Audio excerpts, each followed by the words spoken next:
यात पुढल्या बातम्यांकडे. बीड जिल्ह्यामधल्या आष्टीकडे मला जास्त लक्ष द्यावं लागेल असं पंकजा मुंडे यांनी म्हटलंय. गेल्या काही दिवसांपासून आष्टीचे आमदार असलेल्या सुरेश धस यांनी परळीमधल्या अवैध धंद्यांच्या विरोधात रान उठवलंय.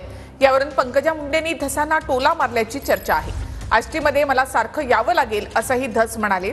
कोयत्यावरून केलेल्या वक्तव्याचा विपर्यास झाल्याचं पंकजा मुंडेंनी म्हटलंय. बीडमध्ये आता आष्टीत जास्त प्रेम करावं लागेल मला. आता काय ते परळी तिकडं राष्ट्रवादीला गेला, आता हे भारतीय जनता पार्टीचा मतदारसंघ आहे, तर मला जर जास्त काकांवर प्रेम करावं लागेल काय.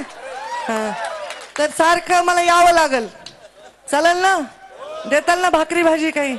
ऊस तोडण्याचे कष्ट कमी करण्यासाठी, त्यांच्या कोयत्याला जास्त धार देण्यासाठी, त्याच्या मान देण्यासाठी, त्याला जास्त मजुरी, त्याला जास्त मानधन देण्यासाठी ही पंकजा उभी आहे. आता मी कोयत्याला धार म्हणलं की कुणी लावणारे काही लावते, काही लावत नाही ते बाबांनो.